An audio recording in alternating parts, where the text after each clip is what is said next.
मैया ने कहा बाबा जी याकूब भविष्य बता दो मेरे लल्ला को। तो मैया ने कहा कि बाबा ने कहा तेरो लाला ना एक दिन राजा बनेगो, या कि सोने के घर होंगे।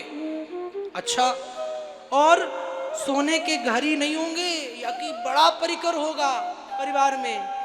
मैया ने कहा तुमने सबरी बात तो बताई पर मेरे काम की बात नहीं बताई। क्यों, तेरे काम की कौन सी बात है? बाबा ये बता मेरे लाला की बहुरिया कैसी मिलेगी? बाबा बोले हद है, नामकरण भयो ना है, बहुरिया के गुण दिख रहे। बोले नाना ऐसी बात है, पूरा गांव मेरे कन्हैया को कारो कारो कहे, सब कहे तेरो लाला कारो, या कि शादी कौन, या ते ब्याह करोगे। तो यही तो मैया मैं बाबा मैं चिंता में रहूं कि मेरे लाला को अपनी छोरी कौन देगो, कहीं मेरा लल्ला कुंवारा न रह जाए। बाबा कहते मैया तेरे लल्ला के 16,108 विवाह होंगे। अब मैया ने सोचा कि बाबा फर्जी में मन रखने के लिए बोल रहे, पर कभी कभी असली बात भी फर्जी लगती। मैया हंस करके चल दी, बात बदल गई। अब भगवान कन्हैया थोड़े से बड़े हुए, नामकरण हुआ, मैया आवाज लगाती कन्हैया, भगवान कन्हैया छुमक छुमक करते हुए दौड़े चले आते हैं मैया के पास। आवाज लगाती अरे बलुआ, भगवान बलराम जहां कहीं भी होते दौड़ पड़ते मैया के पास। ठाकुर जी धीरे धीरे 3 साल के हो गए तो भगवान ने अपनी मित्र मंडली बना ली और बाहर खेलने जाने लगे। तो एक दिन भगवान ने कहा देखो हम सब खूब नकली खेल खेलते, आज ऐसा खेल खेलें जिसमें कोई पुण्य होवे। अच्छा कौन से खेल? बोले आज हम सब पंडित जी बनेंगे और यज्ञ करेंगे। कहा ठीक है। तो पंडित कौन कहाँ से आएगो? कन्हैया ने कहा मैं हूँ पंडित। और यज्ञ कौन करेगो? बोले तुम यजमान। सामग्री? बोले जाओ नकली सामग्री बीन के लाओ। अब नकली पत्ते, नकली पेड़ की पत्ते और नकली लकड़ियां लेके ग्वाल वाल आए और स्वाहा स्वाहा शुरू कर दिया।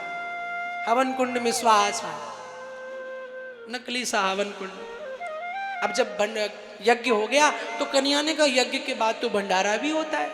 बोले हाँ भंडारा तो होता है। तो बोले भंडारा करो। तो कन्हैया ने पूरे नगर में दुहाई लगा दी कि भैया कल यशोदा के घर पे तुम सब ब्राह्मणों को भंडारो है। अब सारे पंडित जी यशोदा के घर का भंडारा, बढ़िया भंडारा होता है भाई, खाने वाले भी वहां दौड़ते हैं जहां खिलाने वाला अच्छा हो। हा? और तुम सब कैसे हो? खुद के लिए धोती पहनोगे बढ़िया 4,000 की और पंडित जी के लिए वो 300 की परम सुख वाली लाके दे दोगे। ऐसा ही तो हो रहा है। अपने जैसा भी दूसरों को समझो। अब तो ब्राह्मण प्रसन्न कि कल यशोदा के यहाँ का भंडारा, कल भंडारा पाएंगे। सारे दिन भूखे रहे, सवेरे लाइन लग गई यशोदा मैया के यहाँ। ब्राह्मण आए, देखे कोई लकड़ी नहीं जल रही, धुआं नहीं आ रहा, खुशबू नहीं आ रही। आवाज लगाई, खटखटाया, अरे यशोदा। मैया ने गेट खोला, इतनी लंबी विप्रण की लाइन। महाराज जी प्रणाम, पधारो। सवेरे सवेरे बोले मैया लाओ जल्दी, भूख लगी। बोले भूख? बोले हाँ, आपके यहाँ तो सुबह भंडारा था ना।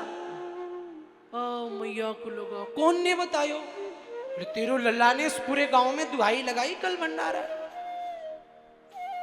मैया ने ए कन्हैया इधर आ, आवाज लगाई। हाँ मैया तूने निमंत्रण दियो? हाँ दियो। क्यों? बोले मैया कल हमने यज्ञ करी थी। अब 3 साल के कन्हैया। मैया कहती कौन सी यज्ञ करी? बोले यज्ञ करी थी। बोले पंडित? बोले नकली थे, मैं बना था। मैया नकली यज्ञ करी थी, नकली पंडित जी थे, हवन सामग्री भी नकली थी, तो भंडारा भी नकली है।